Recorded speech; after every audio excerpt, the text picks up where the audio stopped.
Okay, so like I said before, I'm gonna get into some I have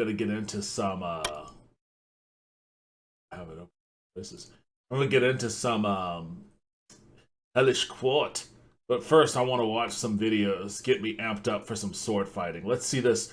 Sword expert reacts to realistic sword fighting game, Hellish Quart. Often it's not down to Wait, hold on. Often it's not down to Justin was doing that to me all day long. He's moving all over the place. So it's one of these guys drunk.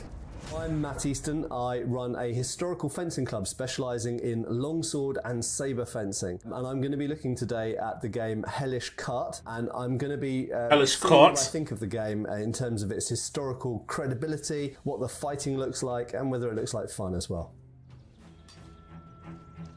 Saber versus longsword. That longsword I have a problem with. One with a Polish or Hungarian style saber and one with a longsword. They're doing a good mixture of cuts and thrusts, so the attacks look really realistic actually, I have to say. They look exactly like what you actually see when you're using these weapons in competition. And I really like the way they're moving to different guard positions. Okay, so he tried to use his left hand there to grab, which is really nice, so they've included that. Oh, that's a pretty nasty cut. They kind of go down when they're wounded. It looks pretty realistic.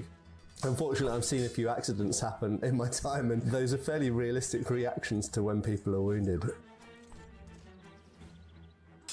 Saber versus Rapier. Oh! It's very difficult fighting Saber against Rapier because the Rapier's got a longer blade and keeps the point forward. It's got good hand protection. The Saber guy's at a disadvantage here. Yeah. And he's coming off pretty bad. So this type of Saber doesn't have very much hand protection. It's just got a cross guard, really. The way he's using the Saber, he got the hit in that time. The way he's using the Saber is very much in the kind of Polish or Hungarian Saber style of the 17th century.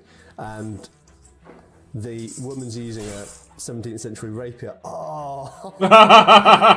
So that's actually brilliant to see. So many games only have one person actually coming off as the victor. And honestly, when you're using any kind of weapon, two people will stab each other or hit each other very often at the same time.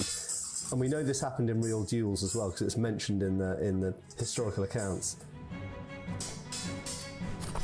Saber versus longsword continued.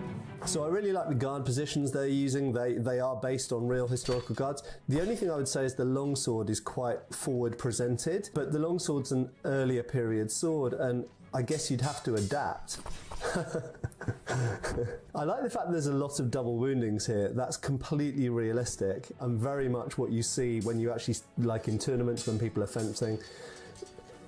Often it's not down to, I wasn't expecting beheadings, but there we go. And there was a really nice use of the left hand to grab and control the opponent's sword arm there as well. Again, something we see in all of the treatises that we work from and teach from. Saber versus Saber. So this is an even match, Saber versus Saber. They're both using similar styles, similar guard positions, similar cuts. Oof. Cut to the top of the head. When you see the similar weapons against each other, it's a little bit more chess-like as a game because they've both got the same strengths and weaknesses. I really like the flinch reactions they've got in there, and you see this all the time in fencing, that often something isn't an attack and isn't a guard, it's just a flinch, it's like halfway between the two, and they've really captured that really well. They've really captured also the line of the cuts, the way that the sword tracks through the air. Often in video games you don't see the edge leading in a cut properly, and it wouldn't in reality be a good cut, but they've really understood the trajectories of the cuts that have to be made to cut properly. Saber versus Rapier continued. I like the way how the Saber guy's struggling to get into distance because he's got to get past the point of that rapier. And see, he controlled the sword hand of the Rapier woman. Exactly right, exactly what you're trying to do. You have to cross the opponent's blade and close in. Interesting. Oof. So the Rapierist, one of the things that they've got to be wary of is when they put their point in that moment there's nothing protecting them from being hit by the opponent's cut coming down and hitting them afterwards, because people don't just instantly drop down dead from a sword wound.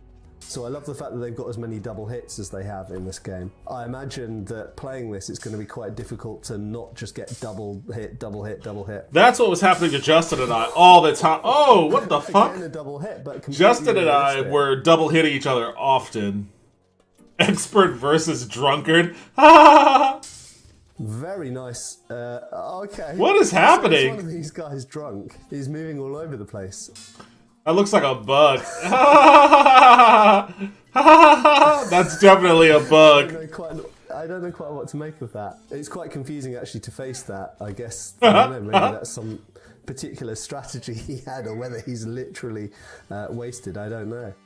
So it's absolutely clear to me that the developers of this game absolutely know about historical fencing, or HEMA, historical European martial arts as we call it. They've 100% studied those sword styles. The rapier system maybe looks a little bit generic. It doesn't look like one particular rapier system. Maybe the guard position isn't perfect, but the saber fencing and the longsword fencing I think looks really, really good. But in terms of the way they move, the way they cut, the way that they use the offhand, the left hand to control the opponent's sword arm, it looks really, really similar to actual historical fencing, as seen in the historical treatises and as we see in modern competition today. I'd also say the reactions to the wounds look pretty realistic and convincing, and I absolutely love the fact that they've got so many double hits in there, because while that might be frustrating from a gameplay point of view, it is absolutely 100% realistic. It's realistic to what happens in actual fencing, but it's also realistic to what actually happened in real duels, because we know from the historical accounts that people very rarely came off unwounded, even if they won.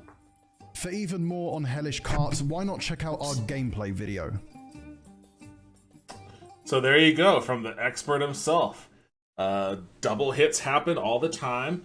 This game has a very... He actually mentioned a strategy that gave some insight on a strategy that I'm gonna have to try to master. Going up against that rapier woman, she's tough because of the distance she can cover.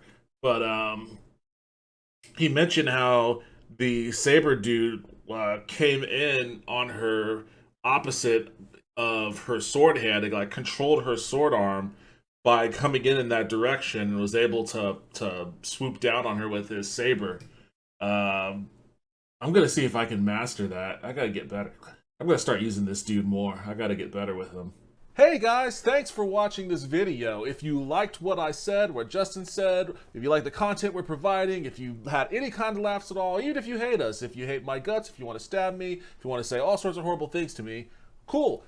Like the video, subscribe, you'll get fed all sorts of shit you'll probably hate, and if you like us, you'll get fed all sorts of shit you probably like. So please and thank you.